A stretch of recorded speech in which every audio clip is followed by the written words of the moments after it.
So the happiness which we are always looking after, what kind of happiness we are searching? The happiness Vishayendriya Sanjogad, which is by association of the senses. Vishayendriya, Vishaya and Indriya.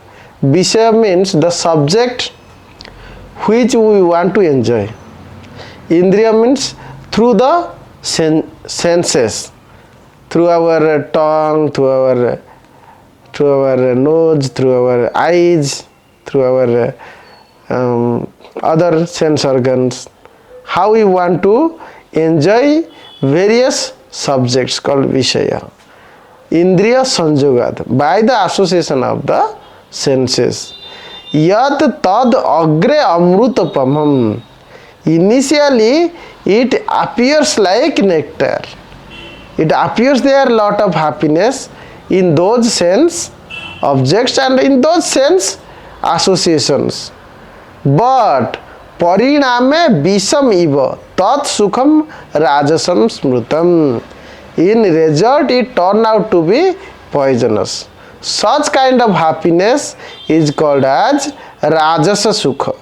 Rajasa means where you have an intense desire to do sense gratifications. That is called a rajasa.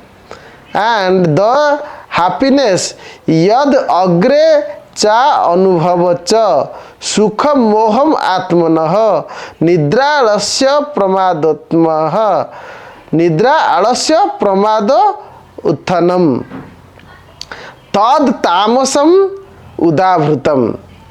That happiness which is blind to self-realizations, which is unaware that you are not of this body, you are a spirit soul, and you are part and parcel of Supreme Personality of Godhead. Being part and parcel of Supreme Personality of Godhead, the happiness you can derive is by serving Supreme Personality of Godhead. So who is unaware of the real source of happiness, he is in delusion from the beginning, in that only bodily happiness is everything. From the beginning to end, he is affected by various bodily affections, sometimes sleeping, sometimes laziness, sometimes in illusion, by dreaming of various bodily comfort here and there. In that mode he is always ignorant about the true source of happiness. He normally try to intoxicated in the various possibility of material sense enjoyment. That happiness is forgetting miseries through some kind of intoxication. So that is ignorant happiness. So either rajasa or tamasa, these kind of happinesses mostly people are looking after who are not self-realized or who are not looking to get bhakti sukha. Yad tad agre visam iva pariname amrutapamam tat sukham satvikam proktam atma buddhi prasadajam. This is explained in Bhagavad Gita 18.37 sloka. 38 and 39 explains about other two sloka which we discussed about rajasa and tamasa. So Sattvika Sukha says that yad tad agre visam eva. Initially it appears to be very difficult, like poison. It like while eating them or while associating them, it appear to be poison, so that one is not willing to do.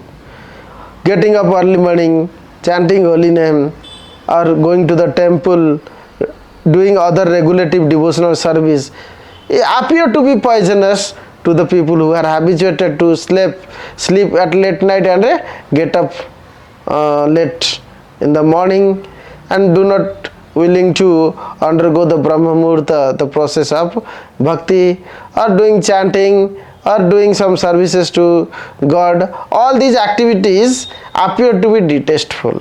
They are actually called austerities. When one devotee do all that, he gets sattvika happiness. It appears to be poisonous, but in result it gives nectar. So that kind of happiness, pariname amrutapamam tat sukham sathikam proktam. So this kind of happiness will not be understood by ignorant and passionate people.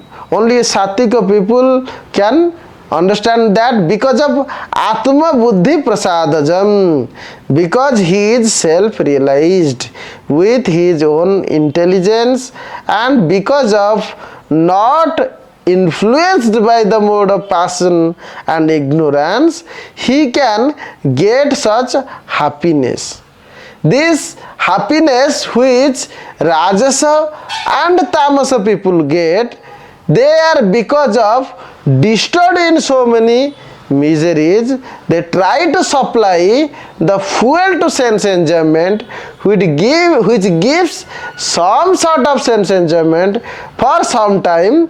In return, it creates many more miseries and troubles for the living entity. So intoxication is like forgetting the miseries. Some people, they drink to forget the miseries. So intoxicated is the mechanism of putting your senses in illusion. Apurjamanam achala pratishtham samudram apa pravishanti yadvad tadvat kamayam pravishanti sarve sasantim apnoti na kam kami. The kamo and kami, Bhagavad Gita 2.70 explains that who are kamo and kami. Kamo means who is running after desires. Kami means who are engaged in those desires and always willing to do those only. They are called kami, who are only run after kama, wherever possible, whatever possible, all the times they are desiring for how to engage in such sense enjoyment, kama kami. They can never get shanti. Shanti is a peaceful state, tranquility state, where he is not disturbed by so many material distresses. He is freed from all distresses and stable in his positions as a self-realized person. Apurjamanam achala pratishtham samudram apa pravishanti yatvat. Just like many rivers flows to the ocean, but the ocean may be filled with whatever amount of water, gallons of cubic water may go to the ocean, but still it will not increase its level. It still maintain the level. Just like when our heart is big enough, when our heart is striving for the highest happiness by looking towards pleasing Supreme Personality of Godhead, looking for signs of self-realization, the happiness by serving Supreme Personality of Godhead, tadvat kama yam pravishanti sarve. Even though sometimes lusty desire and other desires may goes into his mind, but it dissolved in the vast ocean where lots of services are there and where full-time engagement, he has not a single moment to be idle. Even though that lusty desire will come, there is no time for him to engage in such desire, and he gradually can observe all such desires in him. In that way, he will be freed from incessant desire that might fall into his mind. So that is what Bhagavad Gita teaches us. When we look after the happiness that is derived from Sattva Guna, or that can be derived by serving Supreme Personality of Godhead, can not only give you happiness, but also can make you free from the other desires, other lusty desires. Sometimes when we see materialistic people engaged in such a kind of sense enjoyment, or some, you may suppose you are a brahmachari, unmarried person, you see that some married people are getting sense enjoyment, taking their girlfriend, boyfriend in the street, so you may get trapped by certain things. But being a brahmachari, if you are 24 hours engaged in the service, you have no time. And you are getting so much releasement from the services. So these things will be completely absorbed in it. It will come and it will be buried. So there is no meaning. Just like ocean can take as many water comes and it will have no overflow or raise of level. So that is how one need to advance in Krishna's consciousness, and with that advancement he can automatically subdue the kama and the kami. By that process he will be able to get real peace. Vihaya kaman yah sarvan pumam sarati nispruha nirmamo nirhankara sasantim adhigacchati. When a person is able to give up all such desires which is coming from sense gratifications, means personal sense gratifications, when he lives free from all such desire and living completely without any ownership or sense proprietorship, when he is devoid of a false identification with body, when he is always aware that he is part and parcel of Supreme Personality of Godhead, in that case he can really attain peace. We think that we will be getting peace by this, by that, so many remedial measures, we try to get that, after that something else, something else, something else. To solve many problems we try to do so many activities and ultimately we are messed up.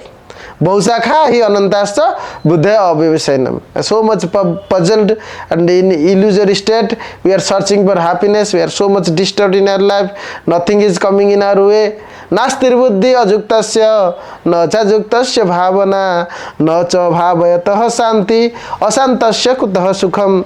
When a person is not stable, when he is unstable, how he will get happiness? He is illusioned. He has identity crisis in him. He is unaware that he is spiritual. He is thinking that he is this body, which is not a fact. And bodily happiness are temporary by nature. So he is suffering, he is struggling. And there is a science who is waiting for him.